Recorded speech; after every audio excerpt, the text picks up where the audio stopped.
നമസ്കാരം, എല്ലാവർക്കും ദിയാസ് കിച്ചൻ റൂമിലേക്ക് സ്വാഗതം. ഇന്നത്തെ റെസിപ്പി നമ്മുടെ വീടുകളിൽ എപ്പോഴും ഉണ്ടാകുന്ന നല്ല ചേരുവകൾ വെച്ചിട്ട് വളരെ സിമ്പിളായിട്ട് ഉണ്ടാക്കാൻ പറ്റുന്ന ഒരു ഈവനിങ് സ്നാക്കാണ്. എങ്ങനെ ഉണ്ടാക്കാൻ കണ്ടു നോക്കാം. ഞാനിവിടെ 1 കപ്പ് ഗോതമ്പ് മാവ് എടുത്തിട്ടുണ്ട്.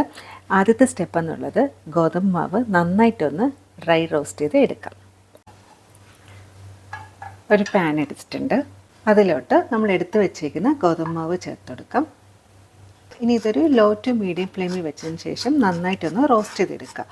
അതായത് ഒരു 5-6 മിനിറ്റ് നന്നായിട്ടൊന്ന് റോസ്റ്റ് ചെയ്തെടുക്കുക. ഗോതമ്പ് മാവ് ചെറുതായിട്ടൊന്ന് റോസ്റ്റായി വരുമ്പോഴത്തേക്ക് നല്ലൊരു മണം ഉണ്ടാവും. ഈ ഗോതമ്പ് മാവിന് പകരം മൈദമാവ് വെച്ചിട്ടും ചെയ്തെടുക്കാം. പക്ഷേ മൈദമാവിനെക്കാട്ടിലും ഗോതമ്പ് മാവാണ് കുറച്ചും കൂടി ഹെൽത്തി ആയിട്ടുള്ളത്.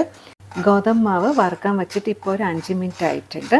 അപ്പോൾ ഒരു മാക്സിമം ഒരു 5 മിനിറ്റ് വറുത്താൽ മതിയാവും. മാവ് വറുക്കുമ്പോൾ കൈയെടുക്കാതെ തന്നെ ഇളക്കിക്കൊണ്ടിരിക്കുക, അല്ലാന്നുണ്ടെങ്കിൽ പെട്ടെന്ന് തന്നെ മൂത്ത് പോവും. ഇനി ഗ്യാസ് ഓഫാക്കാം.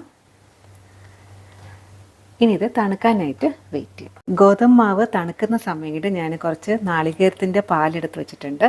അപ്പോൾ നാളികേരത്തിൻ്റെ പാലിൻ്റെ അളവ് പറയുകയാണെന്നുണ്ടെങ്കിൽ 1 കപ്പ് ഗോതമ്പ് മാവല്ലേ നമ്മൾ എടുത്തത്, അതുകൊണ്ട് തന്നെ ഒരു അരമുറി നാളികേരത്തിൻ്റെ പാലെടുത്ത് വെച്ചിട്ടുണ്ട്.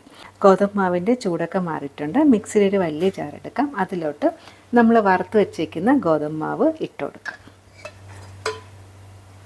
ഫ്ലേവറിന് വേണ്ടിയിട്ട് 2 ഏലത്തിൻ്റെ സീഡ് മാത്രം ചേർക്കുന്നുണ്ട്. 1 നുള്ള് ഉപ്പ്. നമ്മൾ 1 കപ്പ് ഗോതമ്പ് മാവിന് നല്ല മധുരം വേണമെന്നുണ്ടെങ്കിൽ 1/2 കപ്പ് പഞ്ചസാര ചേർക്കാം.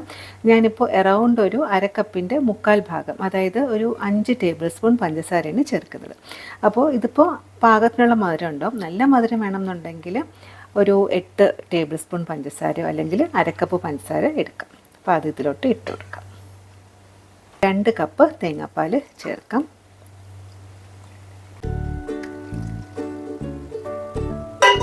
ഇനി ഇത് നന്നായിട്ടൊന്ന് അടിച്ചെടുത്തിട്ട് വരാം. എല്ലാം കൂടി നന്നായിട്ടൊന്ന് അടിച്ചെടുത്തിട്ടുണ്ട്. അപ്പോൾ നമ്മളുടെ ബാറ്ററിൻ്റെ ഒരു കൺസിസ്റ്റൻസി കണ്ടോ, ഈ ഒരു കൺസിസ്റ്റൻസിയായിട്ട് ആക്കിയിട്ട് ആ ഏലമൊക്കെ ചേർത്തുകൊണ്ട് തന്നെ നല്ലൊരു മണമാണ്. അപ്പോൾ നന്നായിട്ടൊന്ന് അടിച്ചെടുക്കുക. അതായത് നമ്മൾ ചേർത്ത പഞ്ചസാരയൊക്കെ നന്നായിട്ടൊന്ന് മെൽറ്റായി വരണം. ഈ സമയം മധുരം നോക്കുക. മധുരം കുറച്ചും കൂടി വേണമെന്നുണ്ടെങ്കിൽ കുറച്ചും കൂടി മധുരം ചേർക്കാം. ഇനി ഇതൊന്ന് അരിച്ച് മാറ്റാം.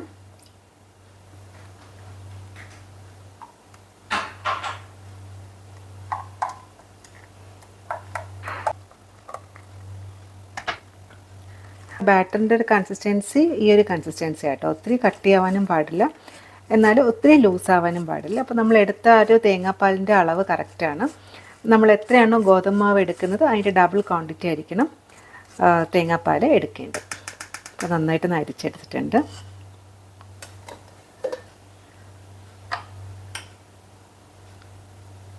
ഇനി അടുത്ത സ്റ്റെപ്പ് എന്താണെന്ന് വെച്ചാൽ നമ്മൾ റെഡിയാക്കി വെച്ചിരിക്കുന്ന ബാറ്റർ ആവിയിലൊന്ന് വേവിച്ചെടുക്കണം. അതിന് വേണ്ടിയിട്ട് ഒന്നുകിൽ നമുക്ക് സ്റ്റീലിൻ്റെ ഒരു വലിയൊരു പ്ലേറ്റ് എടുക്കാം. അതിൽ ഈ ബാറ്റർ മൊത്തത്തിൽ ഒഴിച്ചിട്ട് നമുക്ക് ആവിയിൽ വേവിച്ചെടുക്കാം. അല്ലാന്നുണ്ടെങ്കിൽ ഇത് ഇതുപോലത്തെ കട്ടോരികൾ എടുത്തിട്ടുണ്ട്. ഇങ്ങനെ ചെറിയ ചെറിയ കട്ടോരികൾ എടുക്കുമ്പോൾ കാണാൻ നല്ലൊരു ക്യൂട്ട്നെസ് ഉണ്ടാവും. അതുപോലെ തന്നെ നമുക്ക് ഇൻഡിവിജ്വലായിട്ട് നമുക്ക് സെർവ് ചെയ്യാനും പറ്റും. ഒരു 6 കട്ടോരികൾ എടുത്തിട്ടുണ്ട്. അപ്പോൾ ഇതിലോട്ട് നമുക്ക് ബാറ്റർ ഫില്ല് ചെയ്യാം. അതിന് മുന്നേ ഇത് നന്നായിട്ടൊന്ന് ഒന്നുകിൽ എണ്ണയോ അല്ലെങ്കിൽ നെയ്യോ ഒന്ന് ബ്രഷ് ചെയ്ത് കൊടുക്കുക. ഇതിൽ നമ്മൾ തേങ്ങാപ്പാൽ ചേർത്തതുകൊണ്ട് തന്നെ ഒന്നുകിൽ നെയ്യ് ഉപയോഗിച്ചിട്ടൊന്ന് ബ്രഷ് ചെയ്തെടുക്കാം, അല്ലാന്നുണ്ടെങ്കിൽ വെളിച്ചെണ്ണ. അപ്പോൾ ഞാൻ കുറച്ച് നെയ്യ് ഉപയോഗിച്ചിട്ടാണ് ബ്രഷ് ചെയ്തെടുത്തേക്കുന്നത്. നമ്മൾ റെഡിയാക്കി വെച്ചിരിക്കുന്ന ബാറ്റർ ഒന്നുകൂടി നന്നായിട്ടൊന്ന് മിക്സാക്കി എടുത്തതിന് ശേഷം ഇതിലോട്ട് ഒഴിച്ചു കൊടുക്കാം. അപ്പോൾ ഇതിൽ വേണമെന്നുണ്ടെങ്കിൽ കുറച്ച് നട്ട്സൊക്കെ വേണമെങ്കിൽ ചേർക്കാൻ കേട്ടോ. അപ്പോൾ ഞാൻ നട്ട്സൊന്നും ചേർക്കുന്നില്ല, പ്ലെയിൻ ആയിട്ടാണ് എടുത്തേക്കുന്നത്. ഇഷ്ടമുണ്ടെങ്കിൽ നട്ട്സ് ചേർക്കാം, അല്ലെങ്കിൽ കുറച്ച് തേങ്ങാക്കൊത്ത് വേണമെന്നുണ്ടെങ്കിലും ചേർക്കാം. അപ്പോൾ ഇത് ഒരു 3/4 മാത്രം ഫില്ല് ചെയ്താൽ മതിയാവും. നമ്മൾ റെഡിയാക്കിയ ബാറ്റർ ഒരു 7 കട്ടോരികൾ ഫില്ലാക്കി എടുത്തിട്ടുണ്ട്. ഇനി നമുക്കിത് സ്റ്റീം ചെയ്തെടുക്കാം. അതിന് വേണ്ടിയിട്ട് ഒരു സ്റ്റീമറിൽ വെള്ളം ചൂടാകാനായിട്ട് വെച്ചിട്ടുണ്ട്. ഇനി ഇതിലോട്ട് നമ്മൾ റെഡിയാക്കി വെച്ചിരുന്ന കട്ടോരികൾ ഓരോന്നായിട്ട് വെച്ച് കൊടുക്കാം.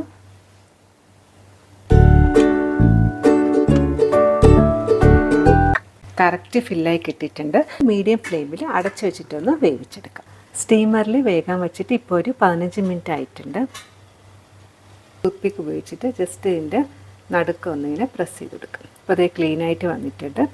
അപ്പോൾ ഇത് കുക്കായി കിട്ടിയിട്ടുണ്ട്. ഇനി ഗ്യാസ് ഓഫാക്കാം. അപ്പോൾ ഇതൊരു ചെറിയ കട്ടോരിയിലായതുകൊണ്ടാണ് ഒരു 15 മിനിറ്റ് ആയപ്പോൾ കുക്കായി കിട്ടിയത്. പ്ലേറ്റിലാണ് ഒഴിക്കുന്നതെന്നുണ്ടെങ്കിൽ ഒരു 10 മിനിറ്റ് കൂടി എക്സ്ട്രാ വെക്കേണ്ടി വരും. അപ്പോൾ നോക്കുക, ഒരു 15 മിനിറ്റ് നോക്കുക, ആവശ്യമാണെങ്കിൽ ഒരു 5-10 മിനിറ്റും കൂടി എക്സ്ട്രാ വയ്ക്കുക. ഇനി ഇത് നന്നായിട്ട് തണുത്തതിന് ശേഷം നമുക്കിത് ഡീമോൾഡ് ചെയ്ത് എടുക്കാം.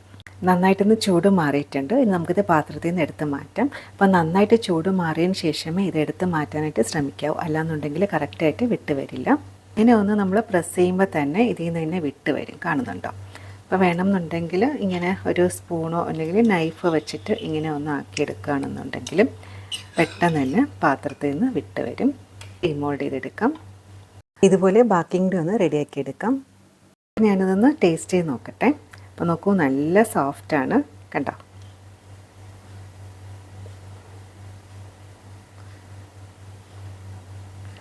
കാണുന്നുണ്ടോ? നല്ല സോഫ്റ്റാണ്. ഞാൻ കഴിച്ച് നോക്കട്ടെ. അടിപൊളി കേട്ടോ. അതായത് ഇതിൽ മുന്നിട്ട് നിൽക്കുന്നത് വെച്ചാൽ നമ്മൾ ചേർത്ത തേങ്ങാപ്പാലും ഏലത്തിൻ്റെ ഫ്ലേവറും കേട്ടോ. ശരിക്കും നല്ല ടേസ്റ്റാണ്. പിന്നെ ഇതിൽ വേണമെന്നുണ്ടെങ്കിൽ നമുക്ക് കുറച്ച് നട്ട്സും കൂടെ ചേർത്താൽ കുറച്ചും കൂടി ടേസ്റ്റി ആയിരിക്കും. അതായത് നമ്മൾ കഴിക്കുമ്പോൾ ആ നട്ട്സൊക്കെ കഴിക്കാൻ കിട്ടുന്നതും. അതുപോലെ തന്നെ നമ്മൾ തേങ്ങാപ്പാൽ ചേർത്തതുകൊണ്ട് തന്നെ തേങ്ങാക്കൊത്ത് ചെറിയ ചെറിയ പീസസായിട്ട് കട്ട് ചെയ്ത് ചേർക്കുകയാണെങ്കിൽ കുറച്ചും കൂടി ടേസ്റ്റി ആയിരിക്കും. നമ്മുടെ പലഹാരം റെഡി ആയിട്ടുണ്ട്. നല്ല ക്യൂട്ടായിട്ടുണ്ടല്ലേ കാണാനായിട്ട്. അപ്പോൾ ഇത് എല്ലാവർക്കും ഇഷ്ടപ്പെട്ടാണെന്ന് വിചാരിക്കുന്നു. തീർച്ചയായിട്ടും ട്രൈ ചെയ്ത് നോക്കുക. കുട്ടികൾക്ക് മുതിർന്നവർക്ക് ഒരുപോലെ ഇഷ്ടപ്പെടുന്ന ഒരു ഈവനിങ് സ്നാക്കാണ്. വളരെ സിമ്പിളായിട്ട് ഉണ്ടാക്കിയെടുക്കാം. ഇതിൽ സമയം എടുക്കുന്നതെന്ന് വെച്ചാൽ ഇത് വേഗം എടുക്കുന്ന ഒരു സമയം. നമ്മളെ വീട്ടിലുള്ള ചേരുവകൾ വെച്ചിട്ട് വളരെ സിമ്പിളായിട്ട് ഉണ്ടാക്കാൻ പറ്റുന്ന ഒരു ഈവനിങ് സ്നാക്കാണ്. തീർച്ചയായും ട്രൈ ചെയ്ത് നോക്കുക. വീഡിയോ ഇഷ്ടപ്പെട്ടാൽ ഫ്രണ്ട്സ് ഫാമിലിയായിട്ടൊക്കെ ഒന്ന് ഷെയർ ചെയ്തുകൊണ്ട് സപ്പോർട്ട് ചെയ്യണേ. ഇതുപോലെ വേറെ വീഡിയോ ആയിട്ട് കാണാം. താങ്ക്